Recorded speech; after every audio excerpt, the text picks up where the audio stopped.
लोगोनाव थांनि ओंखाम जानो नै नारें कमला थाइथामावनो 100 थाखा मा जाबावनो फाग्लासो जागोन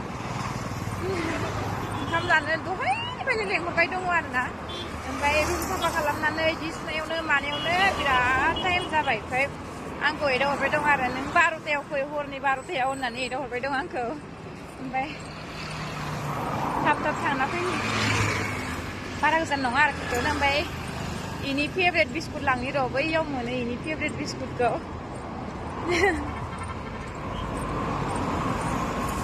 थांना फै मा ओंखाम ओंख्रि संनानै गुसु जालायलायबाय माने नेयै आंखौ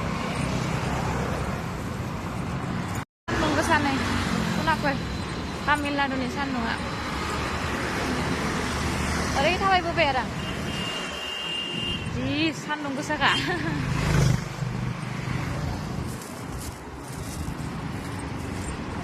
देनजार सान्दुं गोसा आं सान्दुंखौ गिनानैनो बाहेरायाव ओंखारनो बायो बिराद खिन्थु मा खालामनो उपाय गैया माइरं गोजोबना दं माइरं लांफाखानांगौ नालाय ओमफ्राय इसिनाव थांना फैनानै ओरै माइरंखौ लाना फैखानोसै आरो नै हावाइ सेन्देलजोंसो बेरायबावो आं सनाफोर सेन्देल आथिङा बारा सेन्देल गाननाय जायाना ओमफ्राय जि सानाय मोनो आङो दाना बारा माबायावबो कम्पानियाव थांबाबो जुथा गाननाय जायो नालाय आंखौ मानसिफोरा मा गांसे गस्लाखौ नों गाननानै भिडिअ बानायबाय थायो बिदि सानो खोमा खिन्थु आं बादि अलसिया सोरबा दं फेभरेट मेथाइखौ लांनि आं र' गोथाव मोननाय मेथाइखौ इनिखौ बेयाव दोनलांनि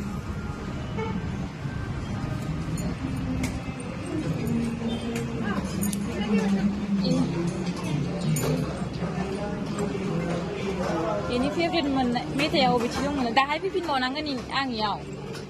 माबानो मा होनो माइरं लांनो इनिफ्रायनो लाङो आं माइरंखौ बबेखिनियाव दंमोनलाय र'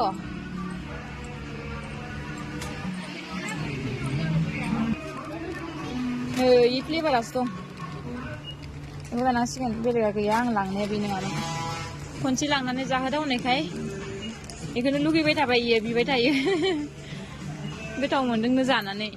माखौ लांबावनो आं दा बेलेग मेथाइयानो गैया